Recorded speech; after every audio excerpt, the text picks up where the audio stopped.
अस्सलाम वालेकुम dear audience, this is Mohammad Khan Mehdi with inside reality. यकीनन आप सब खैरियत से होंगे। Today we will be discussing a vital and burning issue, the nuclear talks between America and Iran, the Chekopa, which has been under turbulent water, under suspension since long, and there has been talk in Vienna about the very process. Still, so far there hasn't been any conclusive, any logical reason, any logical conclusion about this aspect. और हम बात करेंगे किस तरह से America एक दुराहे पर खड़ा है, और हमें अगर ये न्यूक्लियर जो टॉक्स है अगर ये कंक्लूसिव पॉइंट पर, कोई लॉजिकल पॉइंट पर नहीं पहुंचाते तो किस तरह से दुनिया को कॉन्सिक्वेंस का सामना करना पड़ सकता है। और जो क्रिपलिंग सैंक्शंस अमेरिका ने आयद किया ईरान के ऊपर वो फ्यूटाइल साबित हुए हैं, और ईरान आए रोज़ अपने जो तेल की जो सप्लाई है, एक्सपोर्ट है, मुख्तलिफ कोनों पर दुनिया के वो भेज रहे हैं टैंकर्स की सूरत में, मैसिव ऑयल कैरेज के ज़रिए वो पहुंचा रहे हैं, और उनको कोई खातिर ख्वाह कोई फ़र्क नज़र नहीं आता। ईदर इट्स फॉर वेनेजुएला और फॉर ईरान और for Russia, American sanctions are proving futile everywhere. इस हवाले से हम ये भी बात कर लेंगे कि अगर ये न्यूक्लियर टॉक्स अगर लॉजिकल अंजाम को नहीं पहुंचे तो क्या हो सकता है। पर्शियन गल्फ जो कि 35% ईरानी ऑयल वहाँ दुनिया के ऑयल ईरान के खलीज फारिस से गुजरता है, अगर ईरान उसको सस्पेंड करता है तो कितना फेमिन आ सकते हैं, क्योंकि यूरोप ऑलरेडी अंडर क्राइसिस से, ऑयल की क्राइसिस से, एनर्जी क्राइसिस से वो उसका सामना है। इससे जो इजराइल की फ्राइलिटी में किस तरह इजाफा हो सकता है, ईरान अपने प्रोक्सीज को किस तरह मोबिलाइज कर सकता है, हमास और हिजबुल्लाह का रोल क्या हो सकता है उसमें डिसाइसिव रोल अदा करने में। ईरान के पास ये तमाम ऑप्शन हर बेस मौजूद है। और अमेरिका के साथ की अगर बात कर ले तो अमेरिका अपने एग्रेसिव पोजीशन से हट के ऑफेंसिव और ऑफेंसिव से वो डिफेंसिव पोजीशन पर आगे वो बैक फुट पर आकर गेम करने की कोशिश कर रहे हैं। Recently if you can see the evacuation of America from the Afghan soil after spending 2 decades and spending billions and trillions of dollars there, it despite spending billions of dollars, the war in Afghanistan proved to be futile for America. On the other side, you can see in the Middle East the situation is abysmal regarding America's foreign policy. इन तमाम उमूर की अगर हम बात करें, एक अजमाइली जायज़ा ले लें तो ये बात हम बांगे दौल कह सकते हैं कि अमेरिका के लिए काफ़ी घाटे का सामना करना पड़ा, और वो मुख्तलिफ जगहों से वो वापस आ रहे हैं, और एग्रेशन को तोड़ना पड़ा अमेरिका को। और जो यूक्रेन और रशिया के बीच में भी उनके खातिर खा वो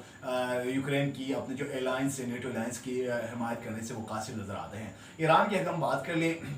तो ईरान इन तमाम चीज़ों को, सैंक्शंस की वो परवाह नहीं कर रहे हैं और अभी झुके नहीं, अब तक वो रेजिस्ट कर रहे हैं। इससे पहले हमारी न्यूली ऑडियंस से गुजारिश है कि आप हमारे चैनल को सब्सक्राइब करें, बेल आइकन पर क्लिक करें ताकि आप मसलत खबरों के लिए हमसे जुड़े रहें। So let's move towards the story again. तो रिसेंटली ईरान ने 2 बड़े अपने massive colossal oil tankers Venezuela पहुंचाए, जो मिलियंस ऑफ बैरल्स इसके अंदर मौजूद था, और वहाँ उसके साहिल पर हज़ारों किलोमीटर तय करके वहाँ पर पहुँचा दिया, और ये एनर्जी की सप्लाई फराहम कर ली है। इसके साथ साथ जो वेनेजुएला के साथ भी अमेरिका के जो रिलेशन है वो काफ़ी डिटोरियोरेटिंग है, क्योंकि 2018 में अमेरिका ने अपना एक पपिट रिजीम वहाँ पर इंस्टॉल करने की कोशिश की इलीगली, और वेनेजुएला की आवाम ने उसको यकसर मुस्तरद किया। उसका जॉन गाइडो को, जो कि मडुरो के निकोलस मडुरो, जो कि एग्जिस्टिंग लेजिटिमेट गवर्नमेंट है, प्रेसिडेंट है वेनेजुएला का, उसको ओस्ट करने के लिए जिस तरह पाकिस्तान में रिजीम चेंज करने की कोशिश की, इस तरह अमेरिका के लिए वो सारे जो ममालिक हैं नब्स को जान चुके हैं कि किस तरह से उनको कॉल करते हैं। और एक तो वो पावर, एब्सोल्यूट पावर यूज़ करते हैं, और सेकेंडली वो एक सॉफ्ट पावर, पैसे लूटते हैं, पैसे खर्चते हैं, जिसके डॉलर की बौछार कर देते हैं, जिसकी बदौलत उन्हें रिजीम ओस्ट करना, चेंज करना, एक चेस गेम की तरह उसको चेंज करते हैं, और अपने जो डिसाइड अपने यस मैन को वहाँ पर असाइन करते हैं और अपने काम वहाँ से निकलवाते हैं। और ये सिनेरियो पाकिस्तान, एशिया और मिडिल ईस्ट और तमाम चीज़ों पर अमेरिका एक्सपीरियंस कर चुके हैं। और मगर असद रिजीम को ओस्ट करने में ईरान अमेरिका नाकाम रहे, और पूरी दुनिया की टेररिस्ट ऑर्गेनाइजेशंस को मोबिलाइज करने के बावजूद वो इसमें नाकाम नज़र आते हैं। यूँ मिडिल ईस्ट से अमेरिका का असर रसूख पहले की निस्बत अब ख़त्म होता हुआ, डिक्रीज होता हुआ, डिमिनिश होता हुआ नज़र आता है। और अमेरिका को कई फ्रंट का सामना है बैक वक्त। ईस्टर्न यूरोप में अगर देखें, मिडिल ईस्ट में देखें, एशिया में देखें, और ख़ुद विद इन द वेस्ट देखें, अमेरिका के जो पास्ट जो फॉरेन पॉलिसी थी उसको बड़े तनकीद का सामना उनके रियलिस्ट पॉलिटिकल थिंकर्स कोहार्ट की जानिब से। अब ईरान की न्यूक्लियर डील के बारे में अमेरिका ये चाहता है कि वो किसी न किसी तरह इसको लॉजिकल अंजाम तक पहुंचाए, अदरवाइज अमेरिका के बड़े कॉन्सिक्वेंसेस हो सकता है। क्योंकि अगर ईरान न्यूक्लियर आर्सेनल डेवलप करते हैं, जो कि अमेरिकन पेंटागन की रिपोर्ट है, मोसाद की रिपोर्ट है, इसके मुताबिक 90% से अबाव गुजर चुके हैं, और वो with in at any stage Iran can announce itself to be the nuclear power in the Middle East। तो ये इसराइल के लिए, अमेरिकन साथ के लिए और भी धचके का बायस बन सकते हैं, क्योंकि अमेरिकन सैंक्शंस फ्यूटाइल साबित हुए। तो किसी भी वक्त यहाँ पर एक और जंग छिड़ सकती है, और मिडिल ईस्ट की सूरत और भी डिटोरिएटिंग सिचुएशन में तब्दील हो सकते हैं। और सेकेंडली, अगर ईरान का जो खलीज फारिस है, पर्शियन गल्फ है, वहाँ से 35% दुनिया के लिए ऑयल वहाँ से गुजरती है, अगर वो सस्पेंड करते उसको ऐलान क्लोज करते, तो एक फैमिन जो एनर्जी क्राइसिस ऑलरेडी यूरोप में आई हुई है रशिया और यूक्रेन के वॉर की वजह से, तो वो और शिद्दत इजाफा कर सकते हैं, और वहाँ पर जो आने वाले कहते हैं वो कोविड-19 की तरह उसको अपने लपेट में ले सकते हैं। और ओवरऑल ईरान की अगर हम बात करें इन्वेस्टमेंट की, रिसेंटली चाइना ने $480 बिलियन इन्वेस्टमेंट का 25 ईयर्स का वहाँ पर 2.5 डिकेड्स का वहाँ पर माहिदा से कॉन्ट्रैक्ट साइन कर लिया है। और वेनेजुएला और ईरान के रिलेशन आए दिन बढ़ते जा रहे हैं, और वहाँ पर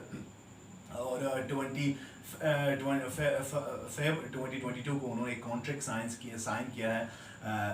MOU साइन किया है वेनेजुएला के प्रेसिडेंट और उनके गवर्नमेंट के मावेन, जिसके तहत ईरान अपना एक ऑयल रिफाइनरी वहाँ पर इस्टेब्लिश कर रहे हैं, जो कि $10 मिलियन की वर्थ का है वो, और वो आने वाले दिनों में वो इसको काफ़ी इन्हांस कर सकते हैं। और जितने भी अगर हम फ्रंट पर देखें, तो ये एक जो रेजिस्टिव मूवमेंट से वो आगे बढ़ रहे हैं ईरान के साथ। ईरान के जो अपने जो सफारती ताल्लुकात हैं वो बढ़ाते जा रहे हैं, और अफ्रीकन कंट्रीज़ में रिसेंटली ईरान का जो फॉरेन मिनिस्टर था उन्होंने अपने दौरे बढ़ाए हैं, ताकि इन केस अगर न्यूक्लियर डील फेल हो जाते हैं तो वो अफ्रीकन कंट्रीज़ में अपने इन्वेस्टमेंट, इंफ्रास्ट्रक्चर और साइंस और IT के टेक्नोलॉजी को वहाँ पर एक्सपोर्ट कर सकते हैं, और इससे वो अपना जो रेवेन्यू जनरेट करना चाह रहे हैं वहाँ से, और वहाँ पर इन्वेस्टमेंट करने का उनके बहुत सी प्लान है। और अगर हम बात करें उनकी एडवांसमेंट की, और एरोस्पेस से लेकर ड्रोन, मिसाइल्स, रिसेंट उन्होंने ड्रोन अंडरग्राउंड ड्रोन सिटी को उन्होंने इफ्तिताह किया एरोस्पेस में, और मुख्तलिफ़ किस्म के दूसरे अमूर पर वो काफ़ी प्रोग्रेस कर रहे हैं। और इस साल उन्होंने 30% उनकी एक्सपोर्ट में भी इजाफा देखने को मिला, despite all these brutal and crippling sanctions. दूसरी तरफ जो अमेरिका की पॉलिसी है उसको काफ़ी हद तक रीथिंक और रिव्यू करने पे ऊपर वो कर रहे हैं कि किस तरह उन्होंने अपने गुज़श्ता दौर में 9/11, उससे पहले जो 1990s के बाद से जो उन्होंने एग्रेसिव स्टांस अपनाया, उसके ऊपर उन्होंने $1 ट्रिलियन का खर्च किए बेहतरी उसको रिविजिट कर रहे हैं कि किस तरह उसे हजीमत का सामना करना पड़ा, और वो न तो ग्राउंड हासिल कर सके ना अपना वर्थ हासिल कर सके। और रशिया के ऊपर भी वही चीज़ है, नेटो अलायंस वहाँ पर फ्यूटाइल साबित हुए हैं। अगर इन उमूर को both nuclear deal with in Vienna and the war between Ukraine and Russia, if they are not कर hastily or within the specific time, there will be a dire consequences for the realistic world। तो इन तमाम उमूर को वो तज्जिया और analysis करके हम ये कह सकते हैं कि ये जो एक peaceful logical conclusion nuclear deal का, ये दुनिया को एक अच्छे नहज पर पहुंचा सकते हैं। अदरवाइज मिडिल ईस्ट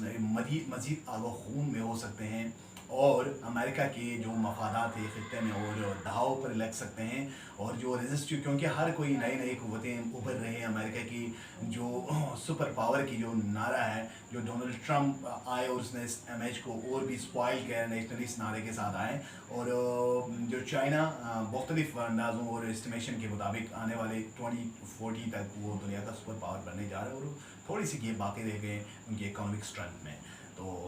हमें ये नज़र आता है कि बिल आखिर अमेरिका को ये न्यूक्लियर डील अपने मंतकी अंजाम तक पहुँचाना होगा, और ख़त्े के दूसरे ममालिक के साथ अमेरिका को चाहे कि वो म्यूचुअल रिस्पेक्ट की बुनियाद पर अपने फॉरेन पॉलिसी को अपनाए और एग्रेसिव नेचर को उस पर रिविजिट करे, ताकि दुनिया पीसफुल और एक रियलिस्टिक वर्ल्ड की जानिब गामज़न होती है। So something from my side, obviously I will be bringing more facts and realities. Thank you for watching my channel, take care, अल्लाह हाफिज़।